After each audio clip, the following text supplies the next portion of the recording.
Hello students, welcome back again. We were doing the motion chapter, and in this part 8 of motion chapter we are going to specifically do the graphical numericals. Now whenever it comes to graphical numericals, they have a very good range of questions. You should be able to do, they're pretty much easy, and at the same time they're very scoring as well. Okay, so कुछ मैं आपको notes से शुरू करूँगा पहले, और इससे पहले वाला जितना भी हमने कवर अप किया है, we have basically covered all the entire chapter. This is the last part of the basic chapter, which is the graphical numerical. So whenever you go to the graphical numerical, always keep in mind we use the concept of slope. And in the last class I specifically explained you about the concept of slope. What is that? It is basically y-axis divided by the x-axis.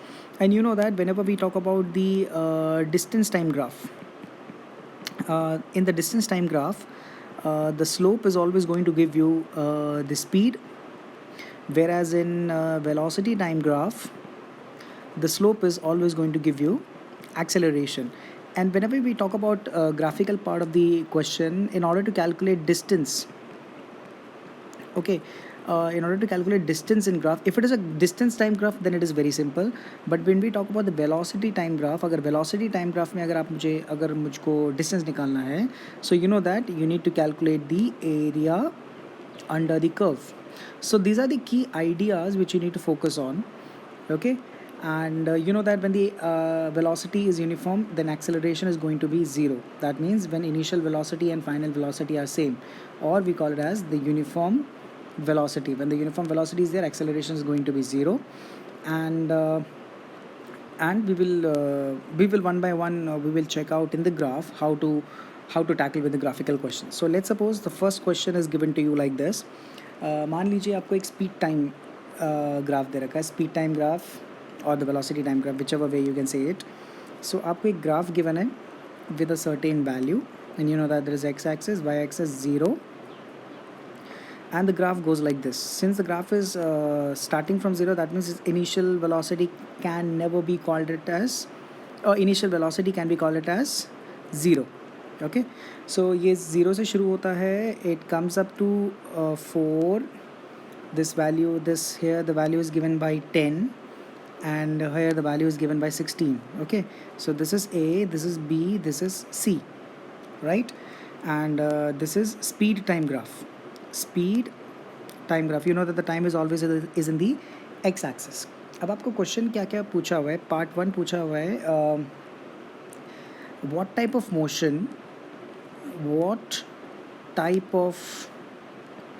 motion is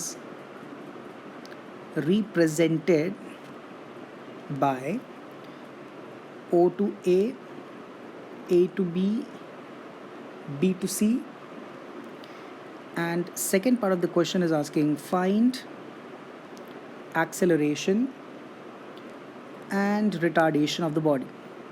Find acceleration and retardation of the body. So checking onto the graph, you need to define कि acceleration कहाँ पर हो रहा है और retardation कहाँ पर हो रहा है. ये जो पॉइंट है adjacent to A that is given 6.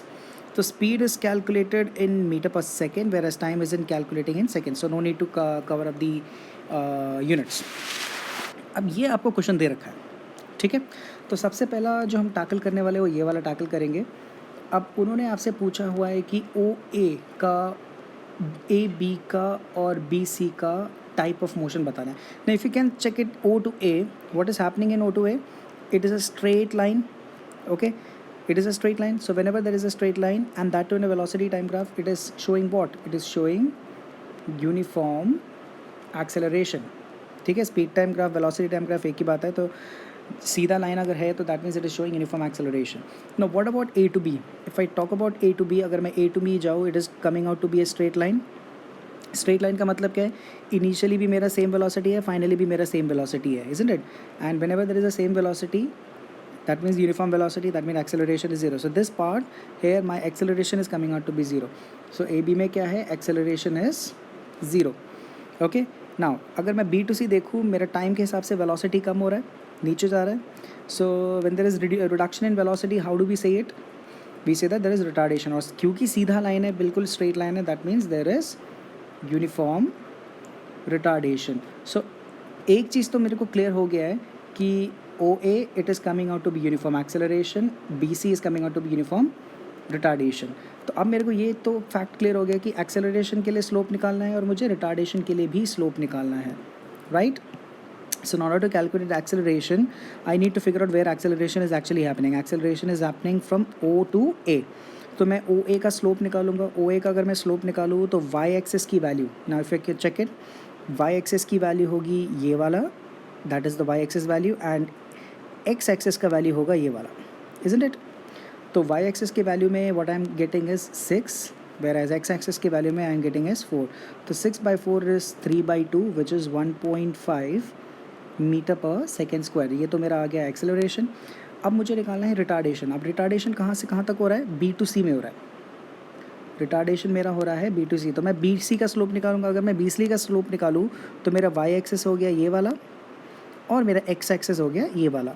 अगर मैं y एक्सिस की वैल्यू देखूँ, y एक्सिस की value coming out to be 6 and x axis का वैल्यू देखो 10 और 16 के बीच का वैल्यू है, यानी कि 16 minus 10 it is coming out to be 6.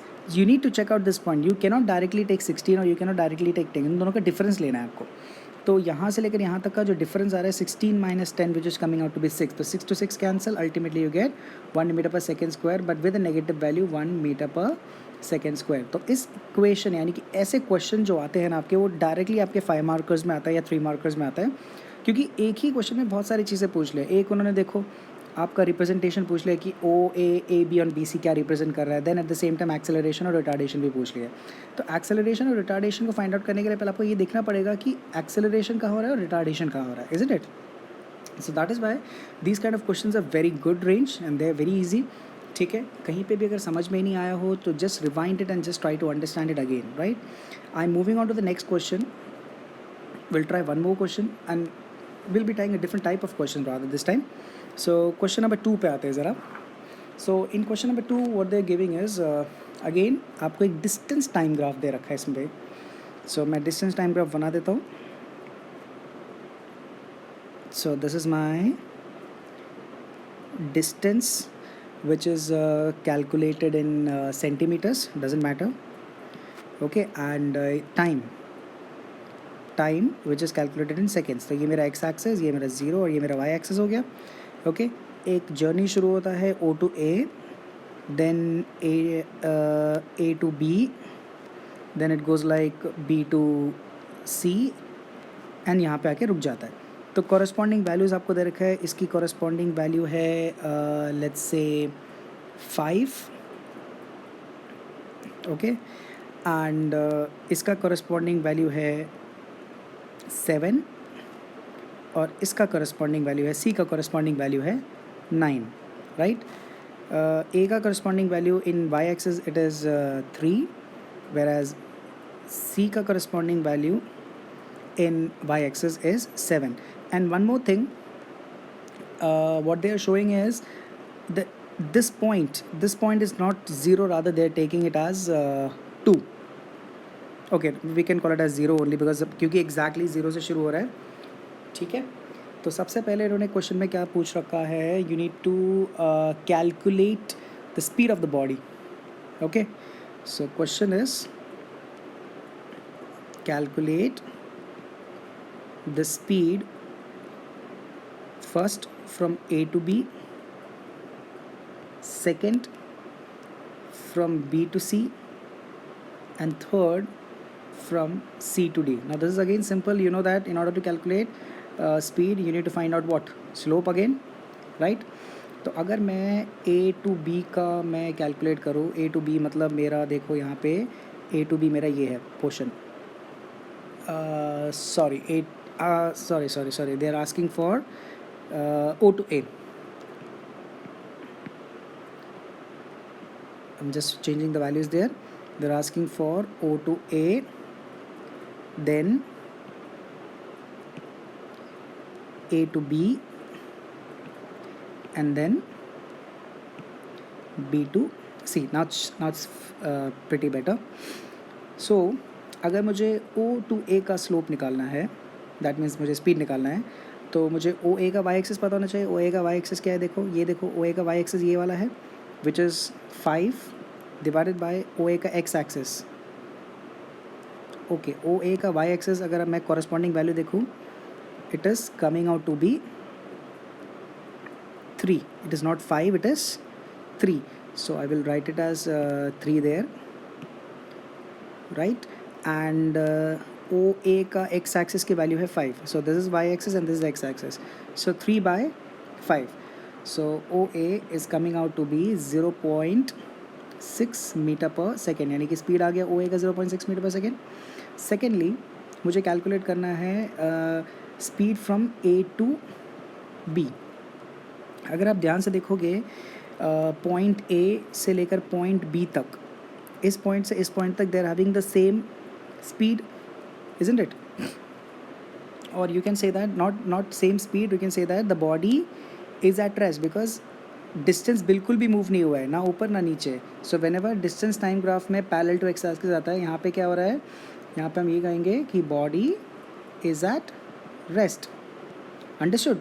अगर आप ध्यान से देखो पॉइंट ए से point B there is no change in distance. So whenever there is no change in distance the body is at rest. And then अगर हम वापस देखें बी टू सी, गाड़ी फिर से चलने लगी है बिकॉज यहाँ पे डिस्टेंस कवर हो रहा है. तो बी टू सी में अगर मैं स्लोप निकालने की कोशिश करूँ, अब ध्यान से देखना यहाँ पे स्लोप हम निकालेंगे यहाँ से लेकर यहाँ तक का. तो बी टू सी का वाई एक्सिस का वैल्यू तो हो गया ये, और एक्स एक्सिस का वैल्यू हो गया ये, इजंट इट? तो Y axis is coming out to be 7 - 3 which is 4. इस वाले पॉइंट से और इस वाले पॉइंट तक का बीच का जो डिस्टेंस है 4, और एक्स एक्सिस का वैल्यू है 9 - 2 which is 9 - 7 which is 2. 9 - 7 is equal to 2. So इस पूरे इक्वेशन में, ग्राफिकल इक्वेशन में, बस you need to understand how to calculate the intermediate values. So B to C का वाई एक्सिस डिवाइडेड बाय, अगर X axis निकालूँ, Y axis की value मेरे पास आ रही है 4 और एक्स एक्सिस की वैल्यू मेरे पास आ रही है 2. तो 4 divided by 2, 2 metre per second. And hence I got the values of OA, AB and BC. So this way, this is another type of question wherein which you are given with the basic values, isn't it? Okay, let's move on to some other questions.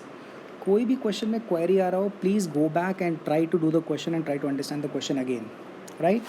Okay, let's now next going with the velocity time graph. अब एक मैं velocity time graph introduce कर रहा हूँ. Again, this will be my x-axis, this will be my y-axis, 0, right? Now instead of starting from 0, the body is starting from a certain point on y-axis. That means इसकी initial velocity 0 नहीं है, okay? And it goes like this, ठीक है? तो इसको मैं point A मान लेता हूँ, इसको मैं पॉइंट B मान लेता हूँ, इसको C मान लेता हूँ और इसको D मान लेता हूँ.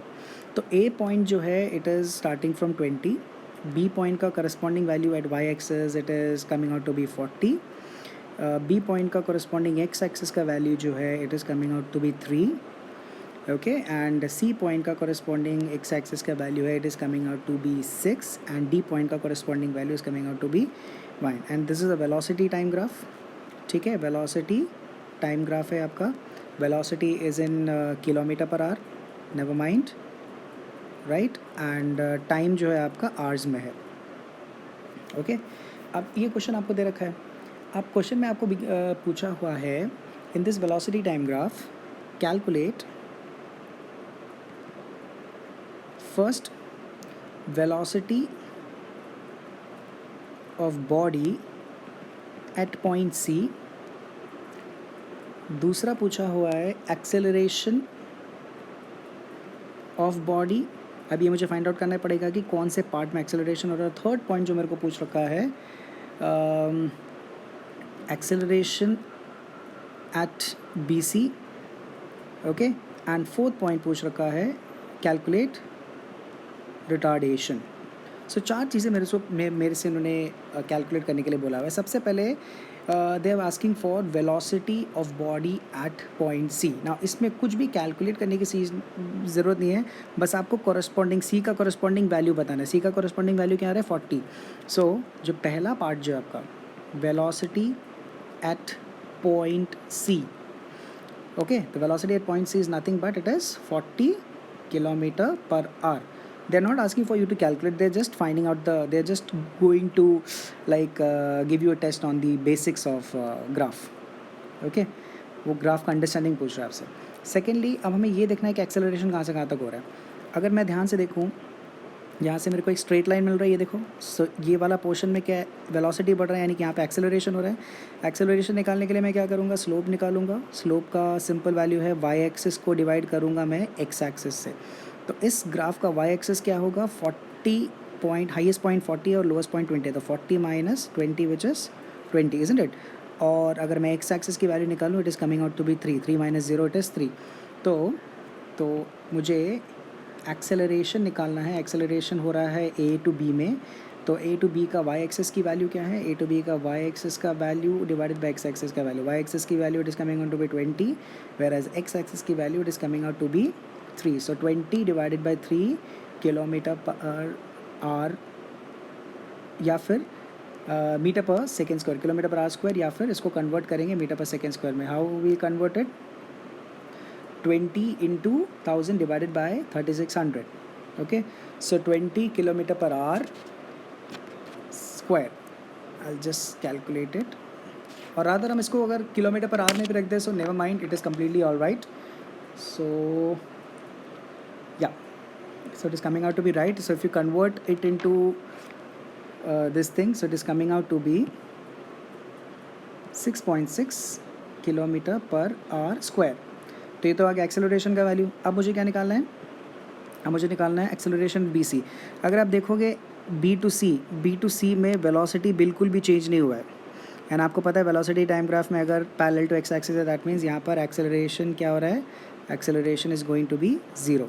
सो द सेकेंड थर्ड पॉइंट ये दोनों हमारा हो चुका है।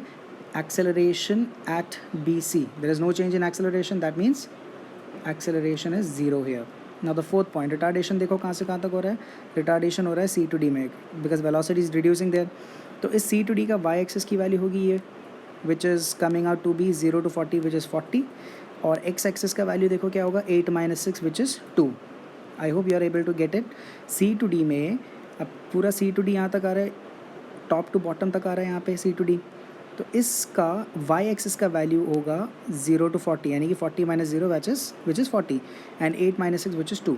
तो अगर मैं रिटार्डेशन की बात करूँ, retardation of C to D, तो Y axis divided by X axis, Y axis की वैल्यू क्या आ रही है, वाई एक्सिस की वैल्यू आ रही है 40, वेयर एज एक्स एक्सिस की वैल्यू आ रही है 2। So this is 20 kilometre per hour square with a negative sign. So negative 20 kilometer per hour square is the value for retardation, right? So this is another type of question wherein which you get multiple things to be calculated, right? So we'll move on to some other question now. एक और question देखते हैं जरा. Okay, now again in this question they are asking for, let's about this question number 4. In this question they are asking for speed time graph. So I'll make a speed time graph there. Sometimes the graph is directly given to you, sometimes they ask you to plot the graph. So again plotting is not a big deal, easy होता है। तो मान लीजिए एक graph आपको दे रखा है लाइक दिस। अगेन इसका इनिशियल देखो 0 से शुरू नहीं हो रहा है, at a certain point on Y axis से शुरू हो रहा है। Now it is A, this is B, this is C, and this is D, this point. So B का corresponding value at x axis it is given 3, c का corresponding value at x axis it is given 8, whereas d का corresponding value is 10, okay? And you know that in y axis time होता है, time hours में दे रखा है, और जो speed है, speed बोलो velocity बोलो, वो किलोमीटर पर आवर में दे रखा है। and b का corresponding value at y axis it's 35, whereas a का corresponding value is 10। ये आपको ग्राफ दे रखा है, और इसमें निकालना क्या क्या है। सबसे पहले आपको निकालना है calculate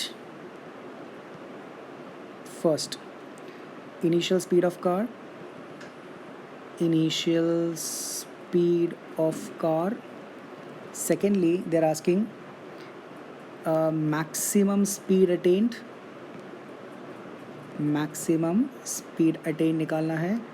third they are asking for which part shows zero acceleration, okay? And fourth part they're asking which part shows varying मतलब changing varying retardation,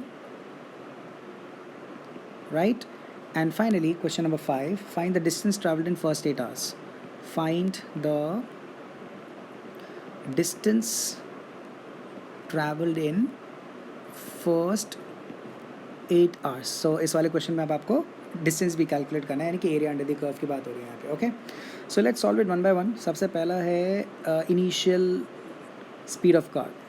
ओके, अगर आप ग्राफ में चेक करो, स्पीड, सबसे पहला स्पीड, गाड़ी शुरू ही यहीं से हो रहा है, इस जगह से हो रहा है, इसका कॉरस्पॉन्डिंग वैल्यू देखो 10 है, तो इनिशियल स्पीड का वैल्यू कितना होगा 10. It is given in kilometre, so we write it as 10 kilometre per hour. पहला थिंग सॉर्टेड. दूसरा पूछा है मैक्सिमम स्पीड अटेन. तो मैक्सिमम स्पीड देखो यहाँ पे, देखो अगर आप चेक करो 35 से ऊपर वैल्यू गई ही नहीं है, इजंट इट? तो मैक्सिमम स्पीड अटेन यहाँ पे क्या आ जाएगा, maximum value of speed, maximum speed attained is nothing but 35 kilometre per our. बस ग्राफ को रीड करने का कॉन्सेप्ट आपको आना चाहिए, क्योंकि देखो अगर आप ध्यान से देखो, इस पॉइंट से ऊपर भी वैल्यू नहीं गया और इस पॉइंट से ऊपर भी वैल्यू नहीं गया, और इस पॉइंट का करस्पॉन्डिंग वैल्यू देखो कौन सा है 35, इजंट इट? ओके, सो मेरा सेकेंड भी सॉल्व हो गया. अब थर्ड पे आएंगे हम. Which part show zero acceleration. So it is very clear to understand, जहाँ पे वेलोसिटी बिल्कुल भी चेंज नहीं हो रहा. कौन से पार्ट में चेंज नहीं हो रहा? The portion between B and C. यहाँ पे velocity same, which is 35 and 35. तो this is the region which shows acceleration zero. So मेरा जो ज़ीरो एक्सेलरेशन वाला जो पार्ट है वो कौन सा पार्ट है? B to C. Fourth part देखिए ज़रा, which part shows varying retardation. So it is very simple. जहाँ पे आपका not a straight line, it's a curve line है. देखो यहाँ पे देखो, ये वाला कर्व लाइन, तो C to D is showing varying retardation. So varying retardation कहाँ पे शो हो रहा है मेरा? C to D. And ultimately the fifth part, I need to calculate distance. Now for calculating distance between 0 to 8, यहाँ से यहाँ तक का अगर मैं फिगर देखूँ तो दो फिगर्स आ रहे हैं. कौन कौन से आ रहे हैं?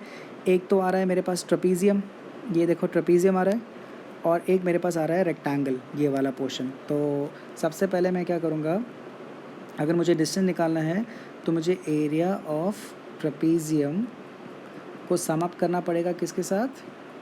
एरिया ऑफ रेक्टेंगल के साथ. ठीक है, तो एरिया ऑफ ट्रेपीजियम का फॉर्मूला क्या है? एरिया ऑफ ट्रेपीजियम का फॉर्मूला है half into height. Okay, half into height into sum of parallel sides. ये हमने सीखा था ग्राफिकल इक्वेशन में. और area of rectangle is very simple, length into breadth. Okay, तो अगर मैं ग्राफ में देखूँ, if I check the graph, एक पैरेलल साइड तो हो गया ये, दूसरा पैरेलल साइड हो गया ये, ठीक है, और हाइट हो गया मेरे पास ये. So this one is height, this one is parallel side 1, this one is parallel side 2. so half into height तो हो गया मेरे पास 3. okay, this is 1, yeah, half into 3 into sum of parallel side. sum of parallel side को गया 10 plus दूसरा हो गया 35. okay, then plus area of rectangle. Length हो गया मेरा 8 और 3 का difference. What is the difference of 8 and 3? It is 5.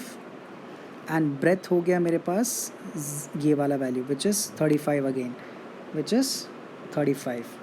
So you can just check it. I have calculated, I have figured out the values. अब इसको मैं यहाँ पे सॉल्व करूँगा तो मेरे पास अल्टीमेटली क्या आ गया?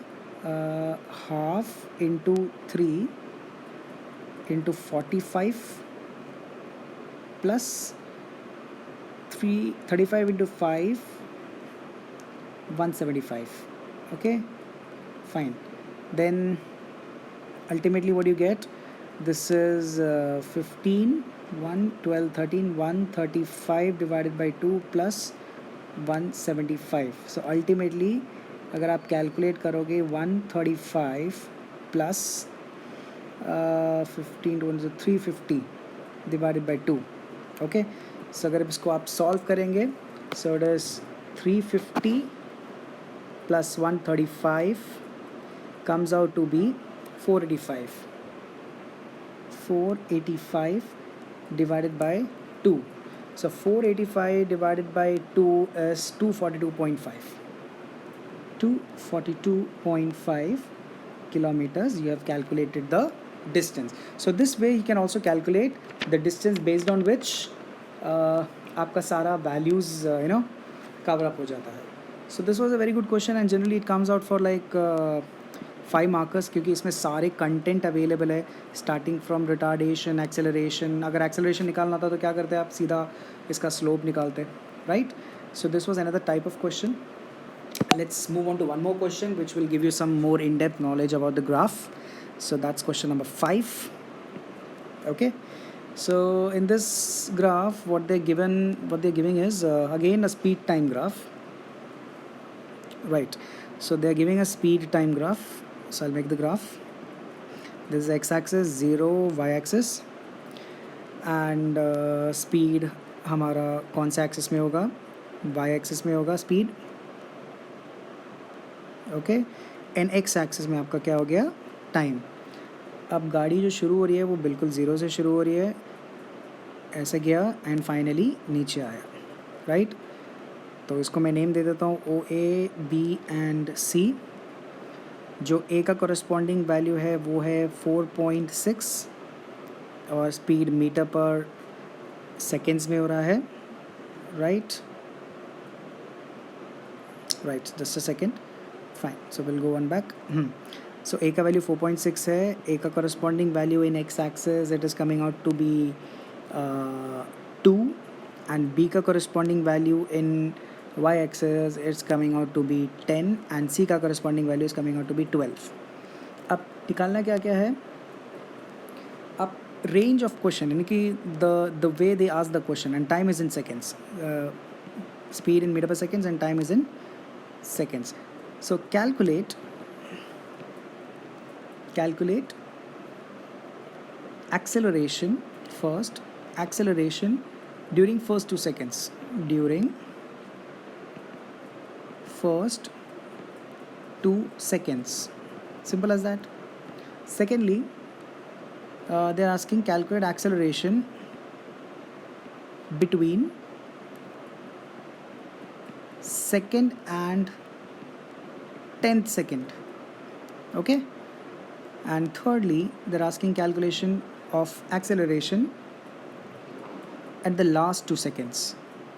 Now this is another way of asking the questions, okay? Rather than giving you the exact figures of exact value, they are just giving you a rough idea.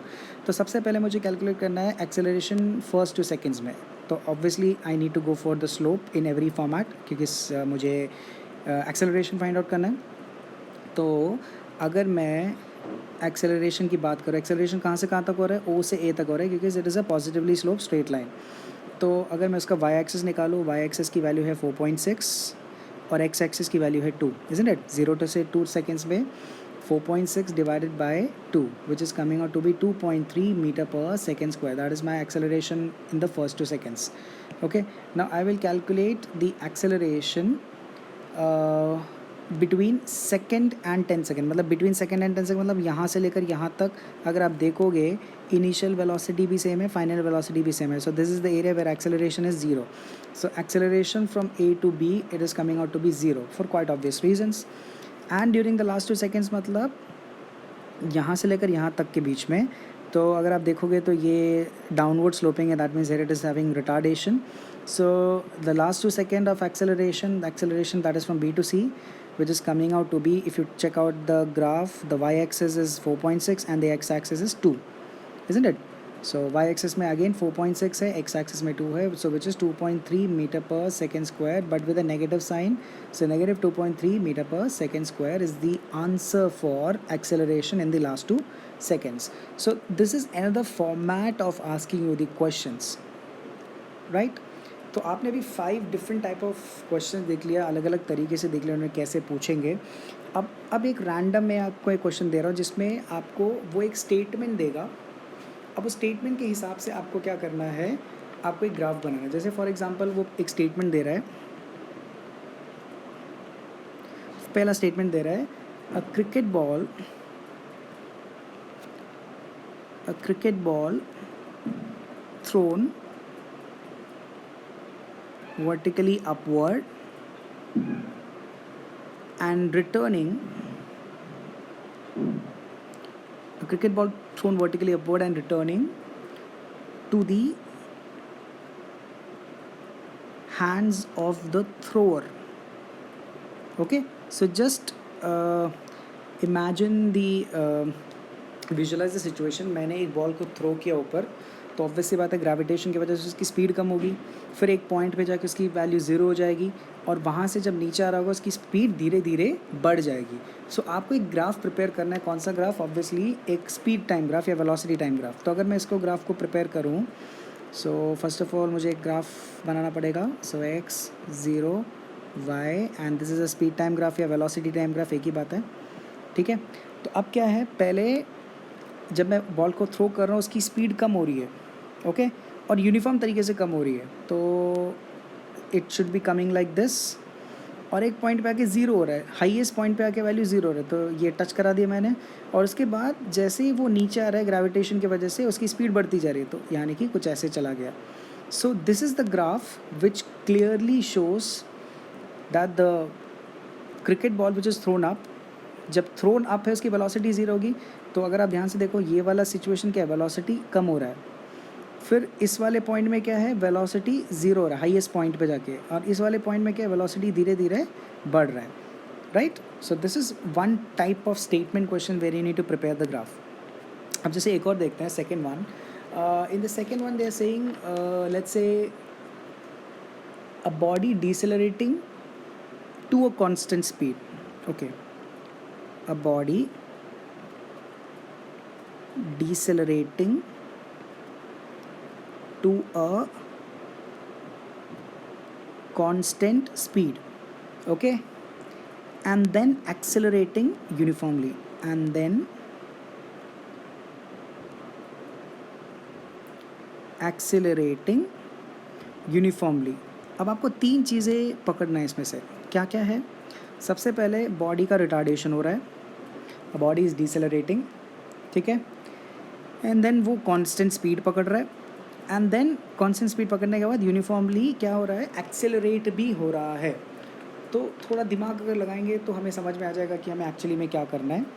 Right, so will try to make out this graph. Again this is the velocity time graph. Okay, velocity time graph है, ये आपका X axis, ये zero, and then ये Y. अब वो कह रहे हैं बॉडी डिसेलरेट हो रहा है, तो यहाँ पे इन्होंने कुछ भी मेंशन नहीं कर रखा कि ज़ीरो से हो रहा है या कुछ भी हो रहा है, तो मान के चलते हैं यूनिफॉर्म हो रहा है. तो बॉडी डिसेलरेट होने का मतलब है graph will be coming like this, isn't it. तो बॉडी डिसेलरेट हो रहा है, एंड देन कांस्टेंट स्पीड पकड़ रहा है. कांस्टेंट स्पीड मतलब कुछ टाइम तक parallel to X axis, isn't it.